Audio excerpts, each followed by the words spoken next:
told me to commit suicide, and I think they're right. That's the right solution. What they've suggested me. So I'm gonna take my life. मेरे मरे हुए शरीर के आसपास मेरी पत्नी और उसका परिवार की तरफ से कोई नहीं आना चाहिए। मेरा अस्थि विसर्जन तब तक नहीं होना चाहिए जब तक मेरे हरासर्स को पनिशमेंट नहीं मिलता। अगर इतने सारी चीजें, एविडेंस और सब कुछ होने के बाद भी अगर कोर्ट, ये जज और मेरे बाकी के हरासर्स को पनिशमेंट नहीं देती है और बरी कर देती है, तो मेरा जो अस्थि है वहीं कोर्ट के बाहर किसी गटर में बहा देना चाहिए। In the past 48 hours, you might have encountered the hashtag Justice for Atul Subhash over 1 million times. Atul, a 34-year-old Bengaluru-based tech professional, tragically lost his life on Monday. He left behind a 24-page long suicide note. Not just that, he also left behind a 90-minute long video of his ordeal. In the video, as well as the note, Atul accused his wife, her family and the legal system of harassing and provoking him to die. The incident came to light on Monday after the video went viral across the social media platforms. But the Marathahalli police registered an FIR on Wednesday. The case was registered after his brother filed a complaint against 4 individuals. Hello and welcome. This is Akanksha and you're watching HW News English. The 4 names includes his wife Nikita Singhania, her mother Nisha Singhania, her brother Anurag Singhania and her uncle Sushil Singhania. The FIR has been filed under the sections 108 abetment of suicide and 35 joint criminal liability of the newly implemented Bharatiya Nyaya Sanhita. Let's have a look at the details of the FIR. The Marathahalli police registered an FIR based on the complaint filed by Atul's brother Bikas Kumar. Bikas alleged that 4 accused had fabricated false charges against Atul, which caused him physical stress and immense mental trauma. Bikas further claimed that his sister-in-law, Nikita, and her family demanded a settlement of rupees 3 crore to resolve these cases. He also alleged that Nikita sought rupees 30 lakh to allow Atul to visit their 4-year-old son. After the case was filed, the Marathahalli police investigated the matter.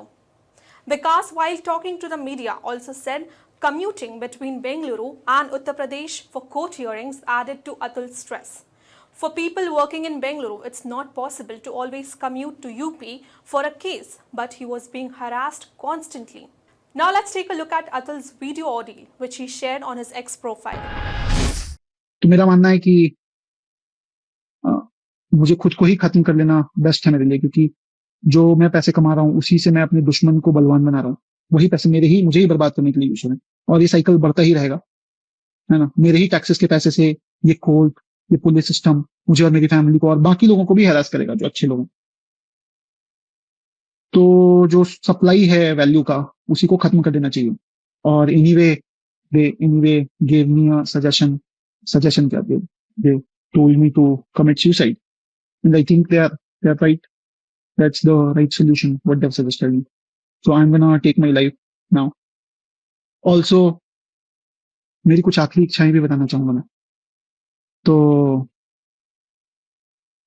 मेरी कुछ आखिरी इच्छाएं जो हैं ये हैं, ज्यादा मुझे उम्मीद तो नहीं है, लेकिन अभी भी मैं अपनी वाइफ को बोलूंगा कि उसमें तो कोई वैल्यू नहीं है, मेरी वाइफ में खुद। तो मेरे बच्चे को क्या ही बड़ा करेगी वैल्यू के साथ। मेरे पेरेंट्स को मेरा बच्चा दे रहे, वो उसको बेटर वैल्यू के साथ बड़ा करेंगे। और I think she should have done it with me, she should have given the child to me, but मुझे बच्चे से अलग रख के दुख पहुंचाने के लिए उसने किया है, जबकि उसे भी पता है वो बच्चे को रेज करने में अक्षम है। खुद ही बोली कि मैं बच्चे के पाल परवरिश के लिए पैसे भी नहीं है अगर तुम्हारे पास, तो हमें दे दो बच्चा, मेरा आखिरी अंश है, मेरे माँ बाप को दे दो, वो बहुत नाजों से पालेंगे उसे। और मेरा भाई एक बहुत अच्छा आदमी है, वो भी पालेगा उसे, बट मुझे ज्यादा उम्मीद नहीं है इसकी। दूसरा है, और मैं अपने माँ बाप और भाई को बोलूंगा कि बिना किसी कैमरा के मेरी पत्नी या उसकी माँ या उसके किसी भी फैमिली मेंबर से बिना कैमरा पब्लिक प्लेस के ना मिले। आप पर रेप केस भी लगाया जा सकता है, कोई भी केस लगाया जा सकता है। तो बहुत ध्यान से अगर किसी भी बात के लिए मिले तो पब्लिक प्लेस पे मिले। बाकी और औरतें होनी चाहिए हमारी तरफ से जो टेस्टिफाई कर सके कि कुछ गलत नहीं हुआ। The suicide suicide note that Atul left behind provided the grim details of the harassment he faced. Atul in the note claimed that his wife Nikita filed multiple false cases against him, including the accusations of murder and unnatural sexual behavior and demands. Atul also mentioned one such instance that took place during a court hearing. In the courtroom filled with judges, lawyers, and people, his wife allegedly mocked him, asking, "Why didn't you commit suicide yet?" He also recounted that the judge laughing at the situation during the hearing, which he said shattered his faith in the Indian legal system. In his note, Atul also alleged that the money he was paying for the maintenance was being weaponized against him and his family instead of being used for the welfare of their child. He also expressed his deep frustration with the judicial and the police systems, stating that the cycle of paying maintenance, which was allegedly misused, had left him feeling hopeless. Atul married Nikita Singharia in 2019 and the couple had a child together. Atul's brother alleged that Nikita filed a divorce case 8 months after their separation. The legal battle reportedly drained Atul financially and emotionally. Atul Subhash was originally from Bihar. He was found dead at his Bengaluru residence on Monday.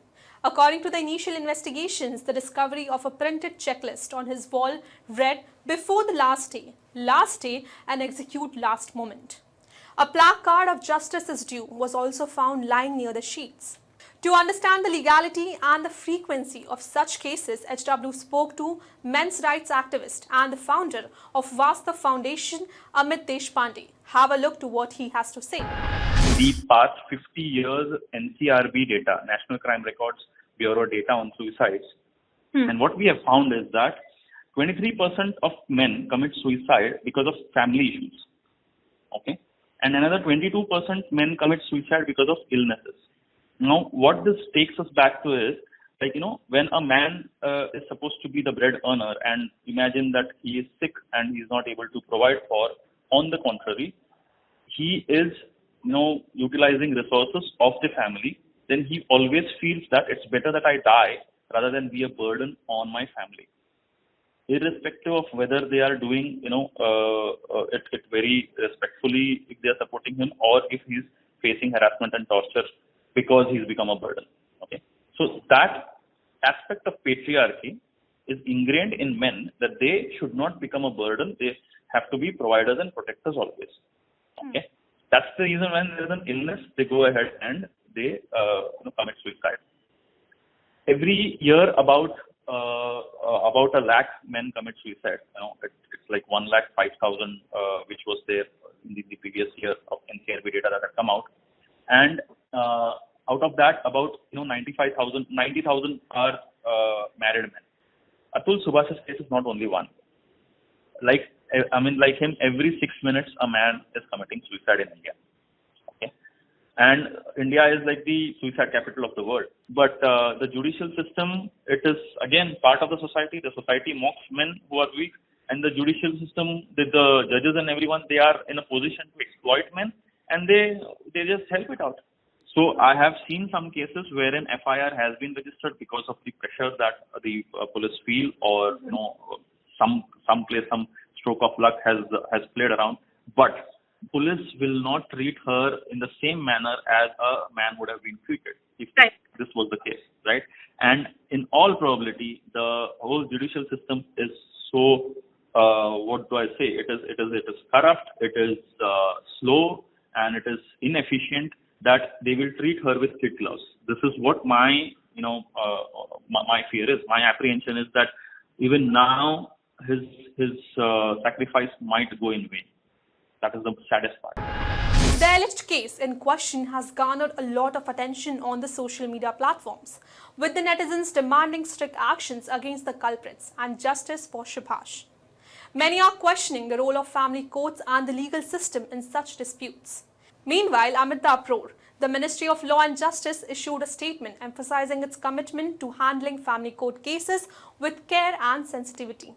The ministry, in a post on X, formerly known as Twitter, stated that the family courts are a dedicated platform for resolving disputes within families, ensuring that issues related to marriage, child custody, and inheritance are handled with care and sensitivity, without the conventional formal court style. Before even committing suicide, Atul in his final social media post wrote, "A dead man is requesting to save millions of lives from woke ideologies and restore freedom of speech." He went on tagging the notable figures including Elon Musk and Donald Trump, pleading for their intervention. Now let's try to understand the legal context of abetment of suicide.